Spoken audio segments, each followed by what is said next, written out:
75 साल की आजादी में पहला प्राइम मिनिस्टर इंडिया का पहुंचेगा पापुआ न्यू गिनी।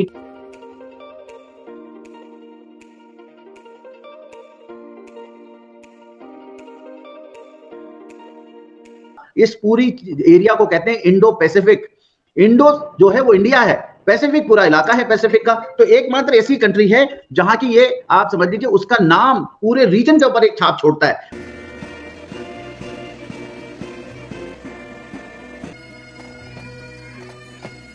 और मोदी जी ने यहाँ पे जब मीटिंग कराया था इंडिया में 2015 में, तब से लेके अब तक वो मोदी जी के गुणगान गा रहे हैं। बाकी पिंक सिटी में मीटिंग हुआ था, उनका जो है पूरा रंग ही इन्होंने पिंक कर दिया।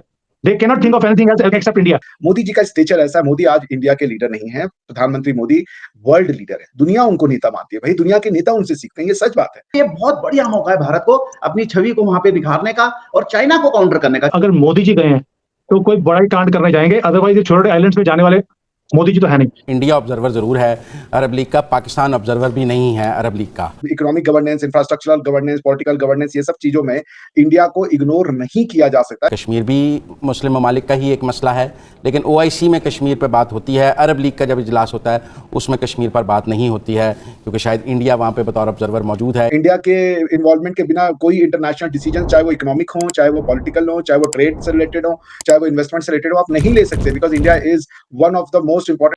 Hello friends, welcome to my channel for another reaction video on Pakistan. तो इस वीडियो में देखिएगा कि G7 का जब बैठक खत्म हो गया था, उसके बाद प्राइम मिनिस्टर मोदी गया है पापुआ न्यू गिनी। तो पापुआ न्यू गिनी में पहुंचते ही उनका भव्य तरीके से स्वागत किया गया है। वहां का जो प्राइम मिनिस्टर है, सॉरी वहां का जो प्रेसिडेंट है, उन्होंने प्राइम मिनिस्टर मोदी की पैर छू के अपना एक आशीर्वाद, जैसे हिंदू में किया जाता है ना, जैसे हम लोग बड़ा है हम उनका पैर छूते, पैर छूते वो आशीर्वाद लेते हैं, तो वही टाइप का एक सिचुएशन वहां पे खड़ा हुआ है।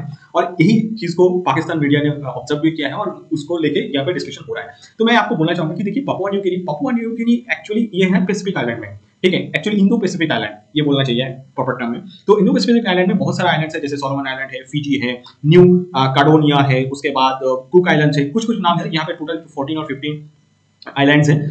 तो यहाँ पे ये मोदी जी क्या है, तो अब आ जाता है कि मोदी जी यहाँ पे पहुंचा क्यों, ऐसा क्या हो गया।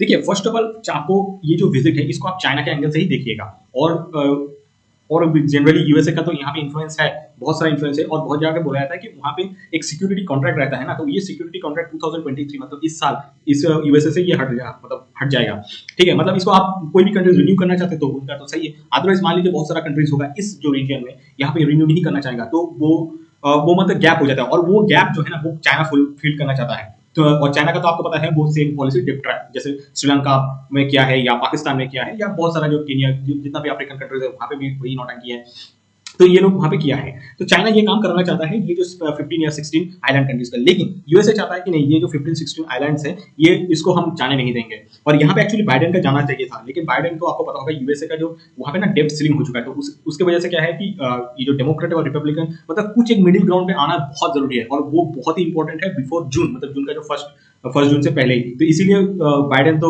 बस ये क्वाड मीटिंग अटेंड करके बस चला गया, सॉरी G7 का मीटिंग, क्वाड का जो मीटिंग होने वाला था ऑस्ट्रेलिया में वो कैंसिल कर दिया, वो चला गया। वो बोल दिया कि अच्छा इंडिया मोदी जी को कि आपको जो करना है यहाँ पे कीजिए, ठीक है। और इंडिया ये कोशिश करे, तो इंपॉर्टेंस इंडिया के लिए ये है कि देखिए यहाँ पे जो बहुत सारे जो कंट्रीज है, जैसे मैंने आपको पहले बोला फिजी है, नॉर्वॉक है, मान लीजिए फ्रेंच पोलेंसिया है, तो यहाँ पे चाइना का बहुत सारा इन्फ्लुएंस ना बढ़ जाए। ये सब जो कंट्रीज है ना, ये कंट्री क्या होता है कि क्वाड को थोड़ा बहुत सपोर्ट कर देगा, या क्वाड का जो फॉर्मेशन होता है ना वहां पे सपोर्ट कर देगा। चाइना ये चाहता है कि नहीं मान लीजिए ताइवान में कुछ इशू हो जाए ना, ये मतलब ये जो स्पेसिफिक आइलैंड यहाँ से यूएसए चाइना के ऊपर अटैक ना कर पाए, यही एक्चुअली उनका ऑब्जेक्टिव था। तो एक्चुअली ये जो स्पेसिफिक आइलैंड्स है ना, ये अब बैटल ग्राउंड बन चुका है, और यहाँ पे इंडिया अपना इन्फ्लुएंस यूज कर रहा है सो दैट चाइना को जितना पुश किया जा सके हम करेंगे। और अब आ जाते हैं कि पाकिस्तान इसके बारे में क्या बोलते हैं, हम वो सुन लेते हैं उन्हें इन्फ्लुएंस करने के लिए, बिकॉज ये एरिया पैसिफिक का इतना ज्यादा इंपॉर्टेंट है फॉर फ्री मूवमेंट, जो शिप्स की मूवमेंट है और स्ट्रेटेजिक है, और from military point of view China की बहुत तेज से नजर है एरिया के ऊपर। दे वर वेटिंग कि 2023 का कॉन्ट्रैक्ट खत्म हो अमेरिका के साथ और हम घुसे, और ऊपर से मोदी जी पहुंच गए वहां पर।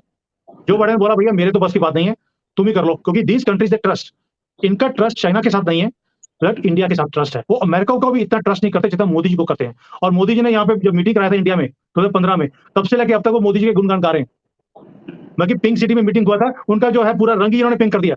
They can not think of anything else except India. इतनी इंडिया की तारीफ करते हैं, ऊपर से फिजी ऐसा कंट्री जहां पे इंडियंस इतने सदियों से रह रहे हैं वहां पर, और वो आज भी अपने आप को इंडियन बोलते हैं। उन्होंने अभी भी अपने आप को फिजियन बोलना शुरू नहीं किया, उनकी भाषा भी वहां पे इंडियन है, इंडियन कल्चर को फॉलो करते हैं। सो एक कनेक्शन है इंडिया के साथ इन आइलैंड्स का, और इसी चीज को इंडिया ने एनकैश भी किया, वहां पे सिर्फ डेवलपमेंट के प्रोजेक्ट्स किए, जबकि चाइना ने यहां पर आकर कंट्रोल करने की कोशिश करी, उन्हें टेक ओवर करने की कोशिश करी। सो ये चीज कहीं ना कहीं इन आइलैंड्स को खटक रही है, और इसी चीज का फायदा इंडिया उठा रहा है। इंडिया ऑब्जर्वर जरूर है अरब लीग का, पाकिस्तान ऑब्जर्वर भी नहीं है अरब लीग का। मैं देख रहा था कि इंडिया के पास ऑब्जर्वर का स्टेटस है अरब लीग में, कि वो बतौर ऑब्जर्वर उसमें शरीक होता है।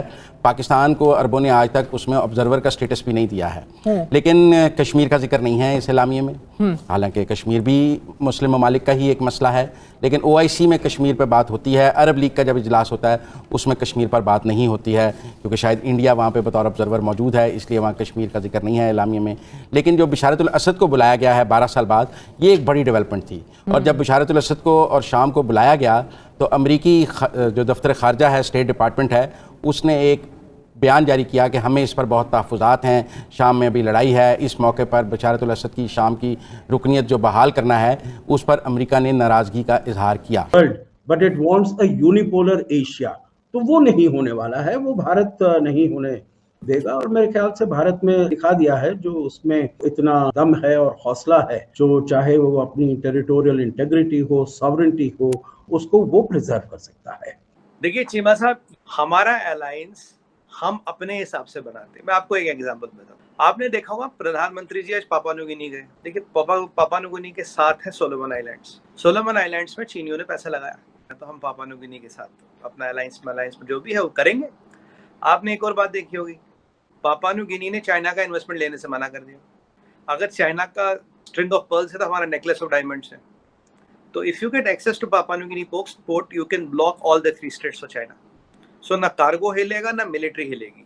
और उसी दौरान वहाँ 14 ये जो आइलैंड नेशंस हैं, इनका एक सम्मेलन हो रहा है, उसको प्रधानमंत्री जी एड्रेस करेंगे। तो चीमा साहब, कहने को तो पापुआ न्यू गिनी जैसे देश में कुछ भी नहीं है, पर ये मैंने आपको एक एग्जांपल दी जो आज हो रहा है। When we are talking, right, economic plans दे रहे, क्रेडिट लाइंस दे रहे, टेक्नोलॉजी दे रहे, सर्वेलेंस इक्विपमेंट दे रहे। इंडियन नेवी मिलिट्री बेस ना बनाए, but docking, refuelling, maintenance, repair, operations की फैसिलिटी ले। तो ये चीजें हम डेवलप कर रहे हैं।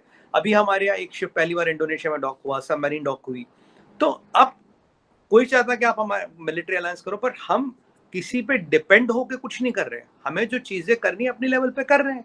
बाकी अगर आप देखिए, in last few years we are expanding our navy at alarming rate, and it is rightly said, if you want to control the world you have to control the seas of the world. और China की तकलीफ यही है। तो मतलब जो strategy है चीमा साहब, that is to look to develop your strengths on your own.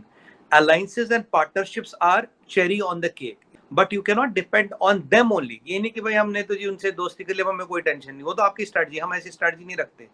अपनी चीज खुद बनाओ। अलायंसेस और दोस्ती है is a second layer, third layer of defence, पर आपको देखना कि will your own interest as a India supersede their interest. तो ट्रेड भी है, काम भी चल रहा है, अमेरिका से हथियार भी आ रहे, पार्टनरशिप भी हो रही, नई नई चीजें हो रही है, बट हम पापुआ न्यू गिनी तक खुद जा रहे हैं। India is also flexing its wings into the Pacific Ocean. पहले चाइना इंडियन ओशन में अपने विंग्स फ्लेक्स कर रहा था, अब इंडिया उसके टर्फ पे पहुंच चुका है। Here I would like to give credit to Jaishankar साहब, जिन्होंने ये एक लॉन्ग टर्म फॉरेन पॉलिसी निकाली है। First time an Indian Prime Minister is going to Papua New Guinea. अगर हम उस पैसिफिक रिम में मैं आपको बताऊं तो कौन कौन से हैं, तो उसमें जो कंट्रीज हैं पापुआ गिनी वाली में, फिजी इज देयर, टोंगा है, तुलाबू है, किबराती है, सामोआ है, वनुआतू है, मार्शल आइलैंड्स है, कुक आइलैंड्स है, पलाऊ है, नाउरू है, एंड सोलोमन आइलैंड्स, जहां पे चाइना ने अभी वो किया है। हालांकि वो डील जो थी वो कहीं अटकी हुई है, और ये सारा ऑस्ट्रेलिया से और जापान के बीच में है सारे आइलैंड्स। तो इन आइलैंड्स को हम स्ट्रेटेजिकली बहुत इंपॉर्टेंट मानते हैं, but then as of now there is a serious issue with China. और इस बार जब चाइनीज फॉरेन मिनिस्टर इंडिया आए थे, थोड़े से उनके जो लैंग्वेज थी वो डिफेंसिव लग रही थी। क्यों डिफेंसिव लग रही थी? I think the Chinese thought कि अगर हम इंडिया को बुली करें then India will move away from the Quad, और वो बैकफायर हो गया। India has gone closer to the Quad, so they have realized that this move is not working with us. लेकिन on the big scale, मेरा तो India को recommendation है कि US चाइना के झगड़े में ना India should not get involved. नहीं सर, इसमें इसमें इसमें गेम ये है कि इंडिया गेट्स ड्रैग्ड ऑन। भाई चाइना को किसने बोला था कि बॉर्डर पे टेंशन बढ़ाओ? जब वो बढ़ाएगा तो इंडिया विल रिएक्ट। चाइना को किसने बोला था कि Gwadar port, Hambantota port and this Coco Islands हमें घेरे? जब वो घेरेंगे तो India will react. You know, India is not, India अपने आप नहीं ड्रैग ऑन हो रहा, चाइना हमें खींच रहा है कि आप इस वॉर में आइए, तो सर आना पड़ेगा। चाइना की डिप्लोमेसी मुझे समझ में नहीं आती। Why is China not aggressively trying to seek India and Japan back into the Asian fold? ये मुल्क are like honorary western countries बन गए हैं अब ये इंडिया और जापान, राइट? G7 में फिर रहे हैं, क्वाड में फिर रहे हैं Australia, so they are like honorary western countries, naturally Asian powers हैं।